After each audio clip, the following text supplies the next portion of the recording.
Our sadness at the passing of a wonderful man and a dear friend of mine, Herman Cain. He was a very special person. I got to know him very well. And unfortunately, he passed away from a thing called the China virus. And we send our prayers to Herman's great wife, Gloria, wonderful family. And I have to say, America grieves for all of the 150,000 Americans who had their lives taken by this horrible, invisible enemy. We mourn their loss as a nation. We mourn their loss as people that love one another. And we're working very hard to not only contain this horrible event, this horrible plague, it's what it is a plague, but also to come up with therapeutics and vaccines, and we're making a lot of strides. All over the world, they're having tremendous problems. A resurgence has taken place in many countries that people thought were doing well. Despite a wide range of approaches to the pandemic between countries, this resurgence in cases is occurring throughout large portions of our planet in Japan, China, Australia, Belgium, Spain, France, Germany, Hong Kong, places where they thought they've really done great.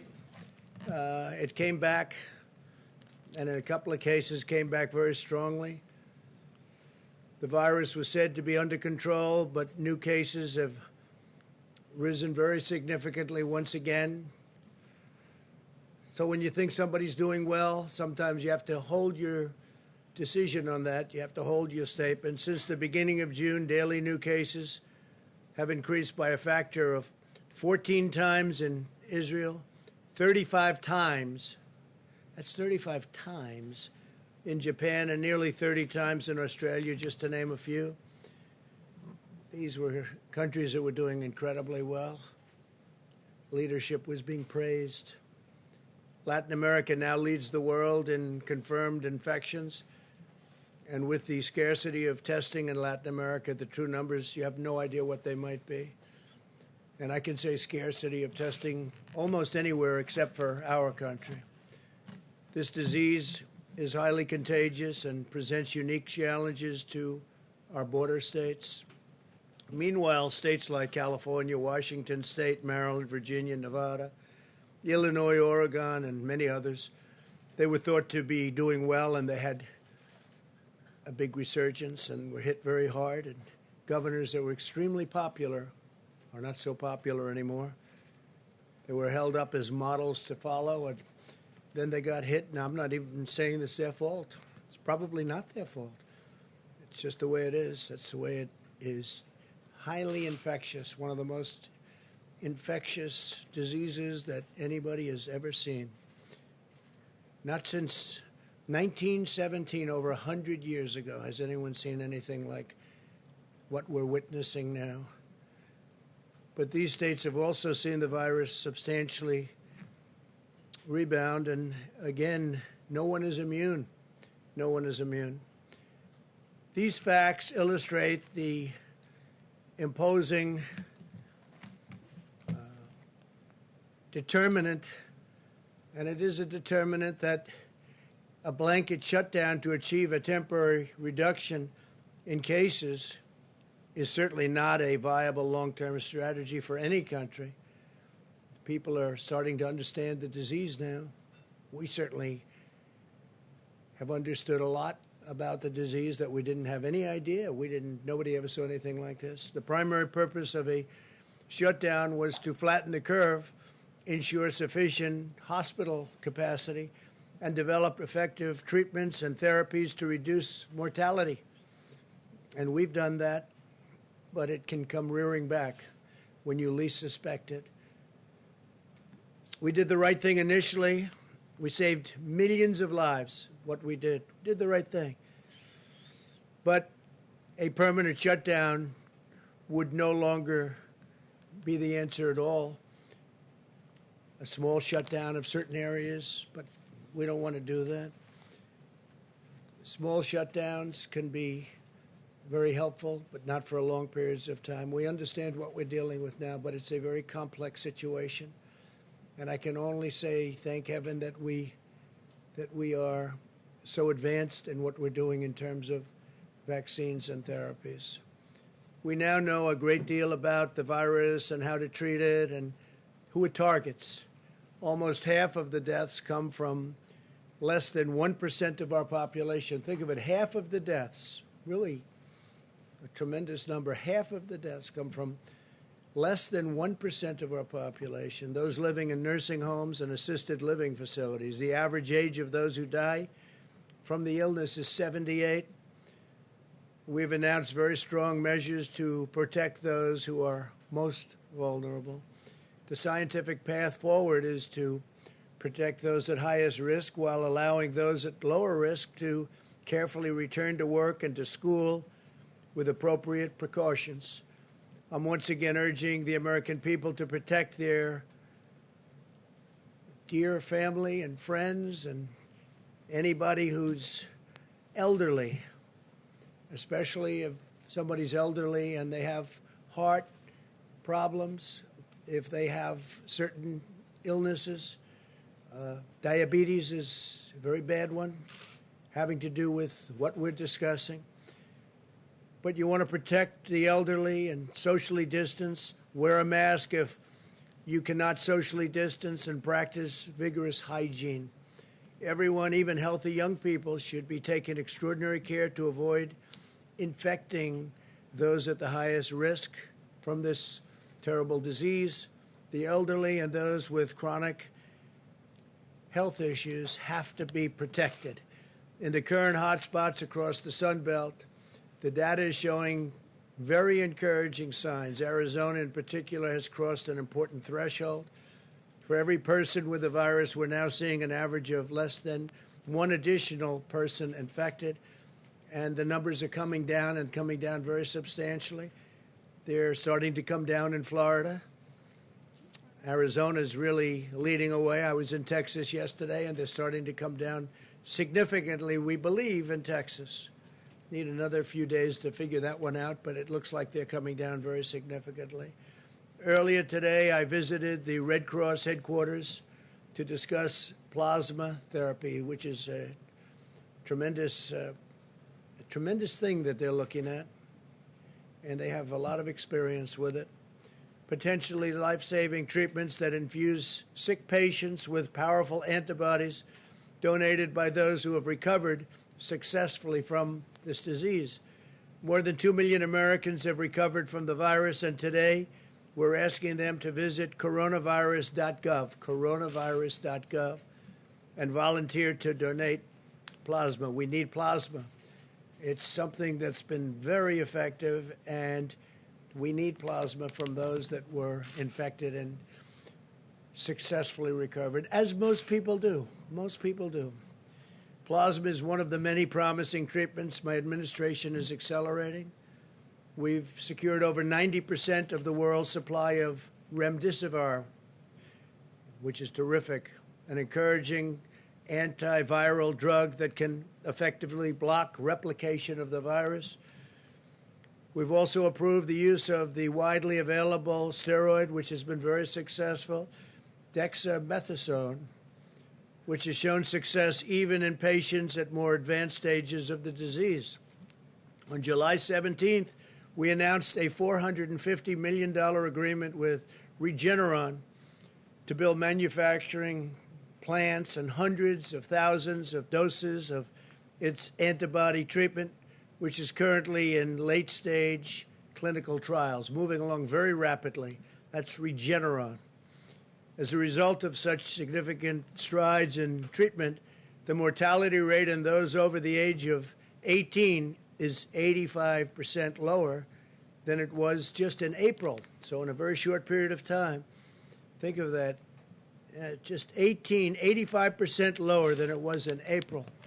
It's a big statement. Now I want to provide an update on our efforts to ensure a strong economic comeback, including our negotiations on Capitol Hill.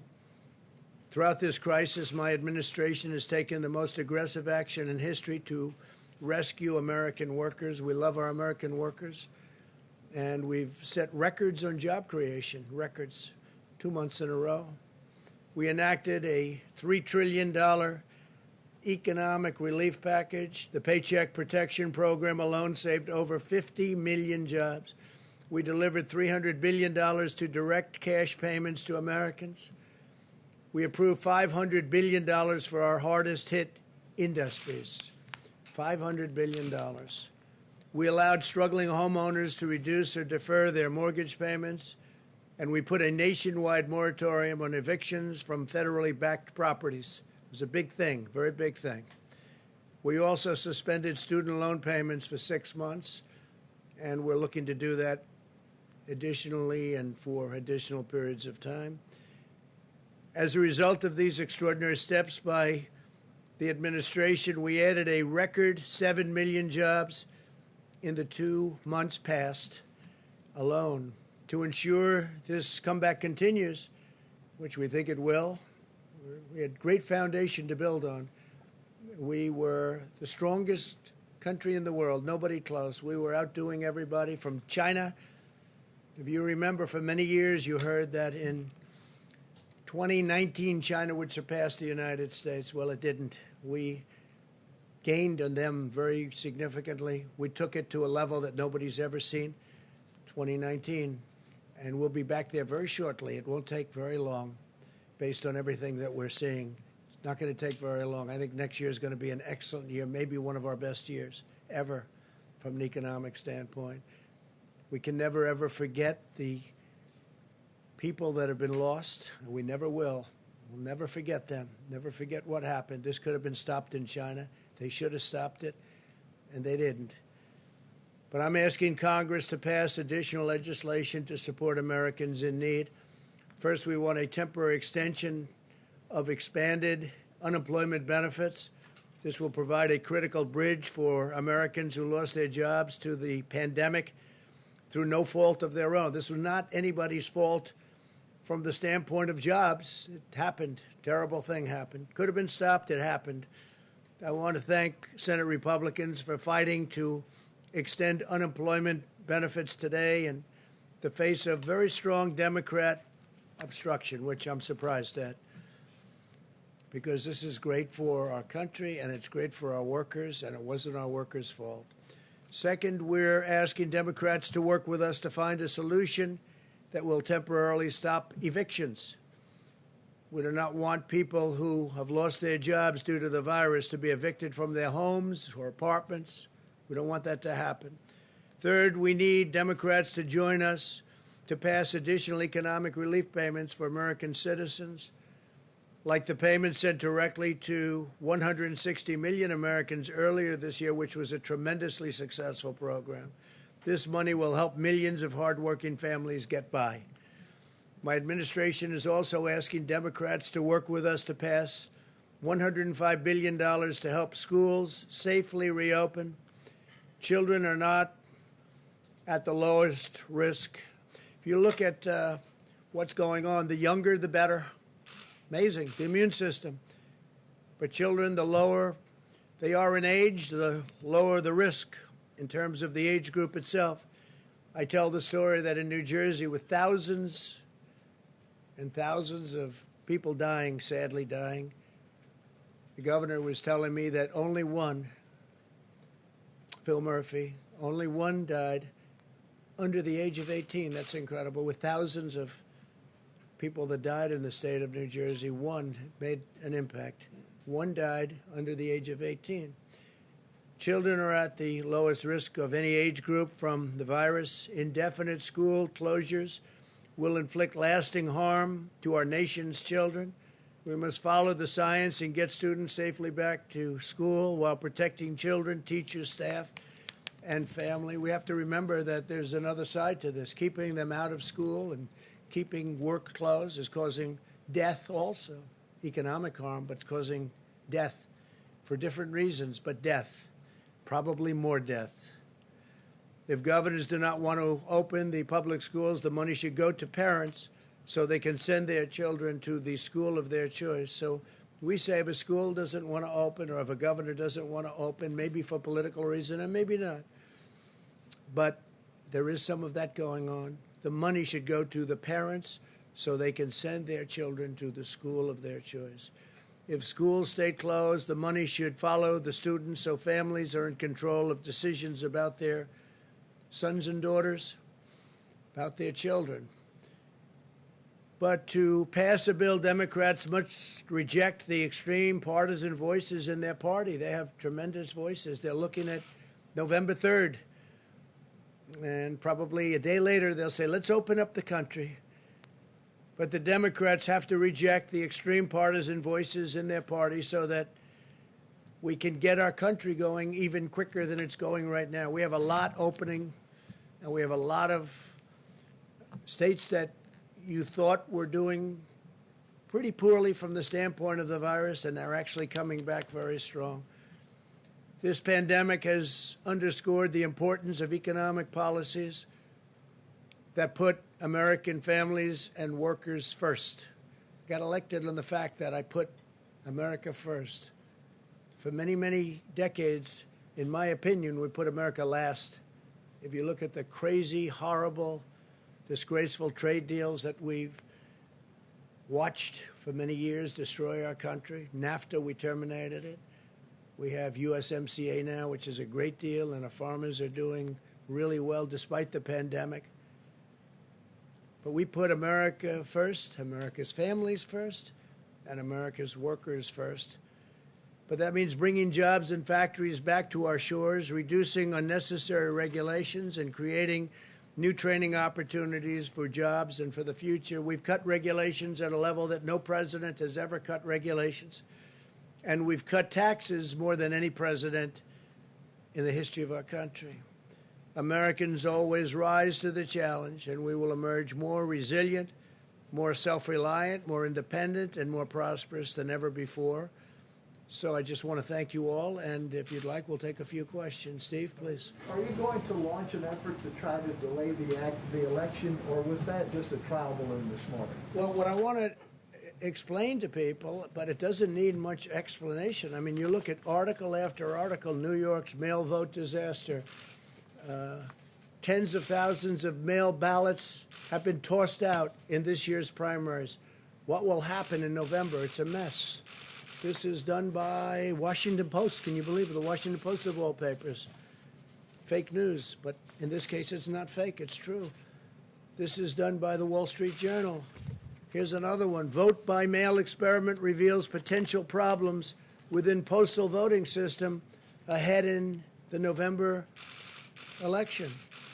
And you see what's happening with so many different places. They're doing even trial runs. They're a disaster. And I don't want to see an election. You know, so many years I've been watching elections. And they say the projected winner or the winner of the election. I don't want to see that take place in a week after November 3rd or a month or, frankly, with litigation and everything else that can happen, years, or you never even know who won the election. You're sending out hundreds of millions of universal mail-in ballots. Hundreds of millions. Where are they going? Who are they being sent to? It's common sense. You don't have to know anything about politics. And the Democrats know this. The Democrats know this, Steve. So I want an election and a result much more than you. I think we're doing very well. We have the same fake polls, but we have real polls. We're doing very well. I just left Texas, and Biden came out against fracking. Well, that means Texas is going to be one of the most unemployed states in our country. That means Oklahoma, North Dakota, New Mexico, going to be a disaster. Ohio, Pennsylvania, disaster, no fracking. I want to have the result of the election. I don't want to be waiting around for weeks and months and literally, potentially, if you really did it right, years, because you'll never know. These ballots are missing. You saw Patterson, New Jersey. You saw many other instances. There's tremendous litigation on that right now. And that doesn't include absentee. Absentee is different. Absentee, you have to work and you have to send in for applications. You have to go through a whole procedure.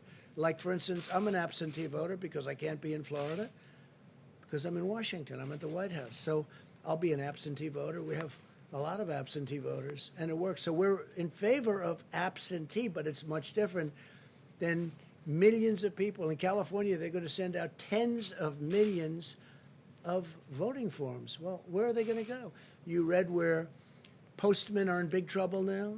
You read where city councils are in big trouble now. Voter fraud all over the ballots. So, no, I want to be standing, hopefully, hand held high, big victory, because we're doing things with our country that I think nobody else could have done.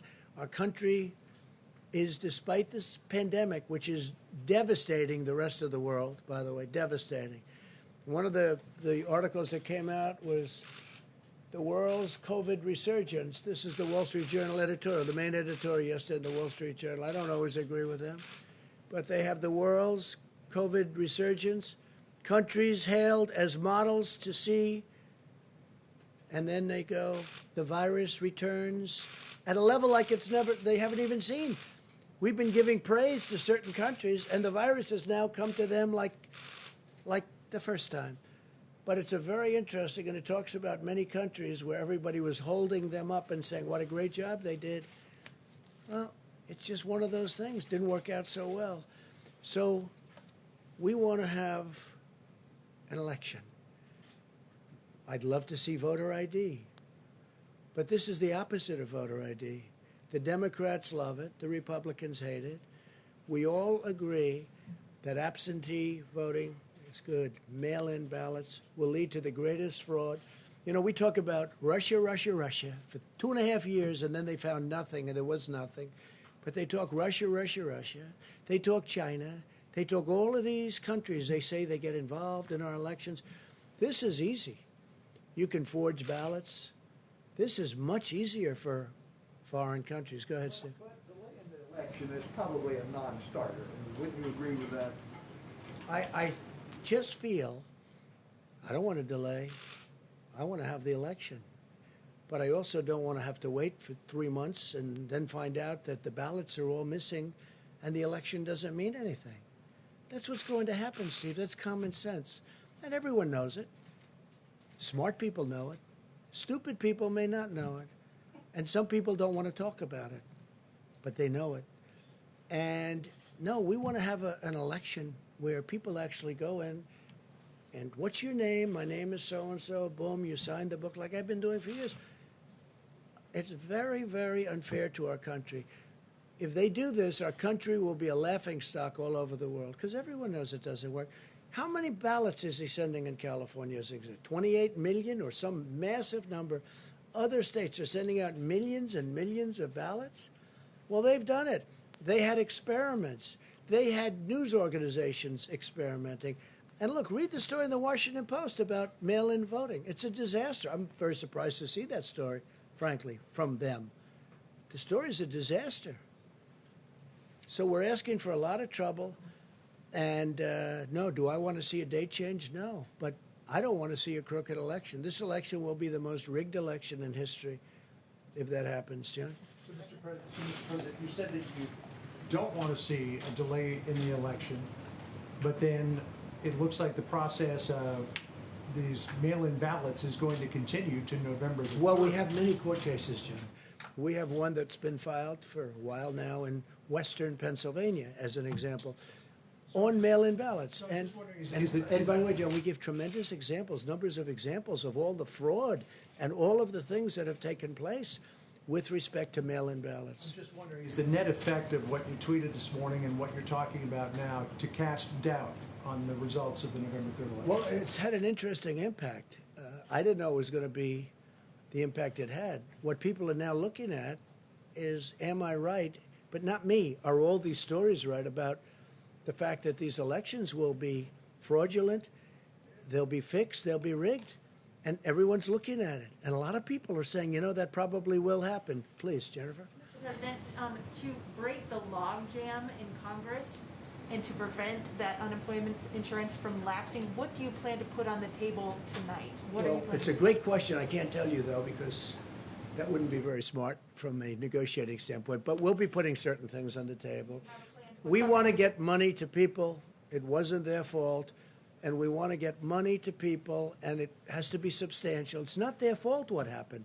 The fact is, people don't like saying it. They know it's true. It's China's fault, okay? It's not their fault. It's not the worker who lost his job. It's China's fault. And that's the way it is. OAN, please. Mr. President, yesterday DHS came to an agreement with the governor of Oregon to remove federal officers if Oregon state troopers took over.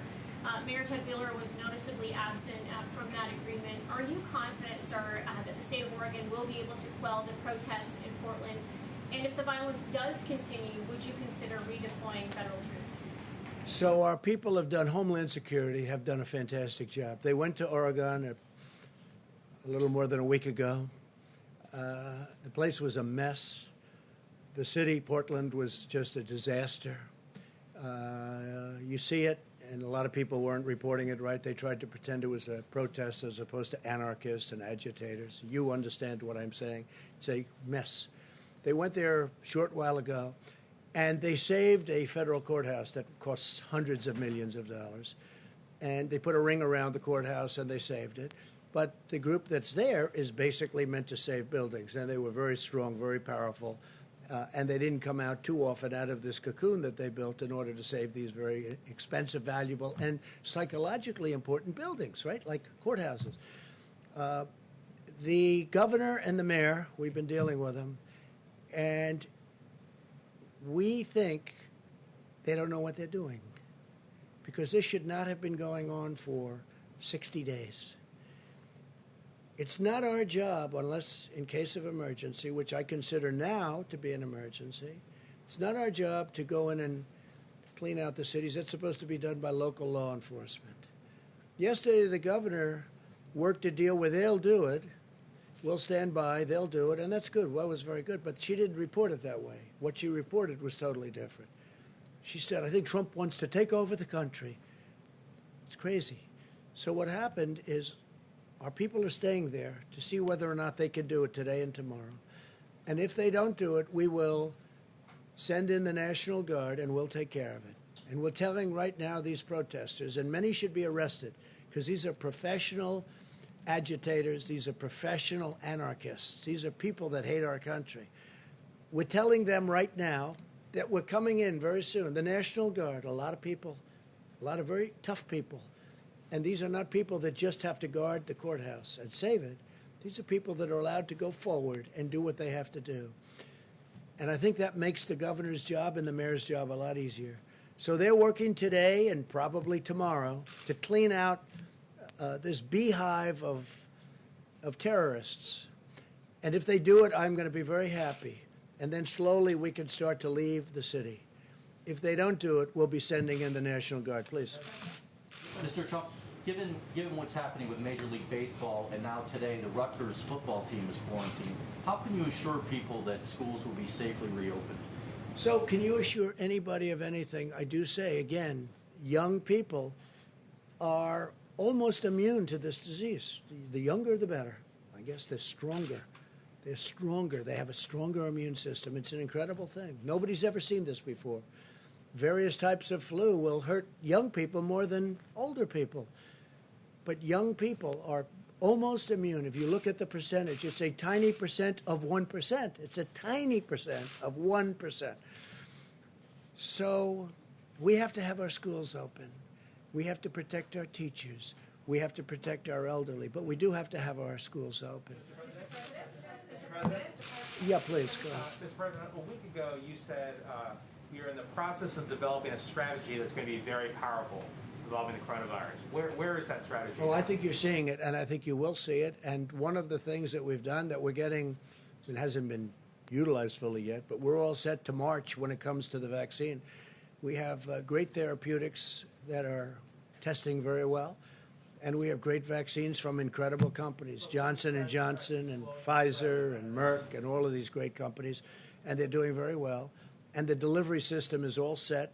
Logistically, we have a general that's all he does is deliver things, whether it's soldiers or other items. And I think you're going to see something that's going to be spectacular.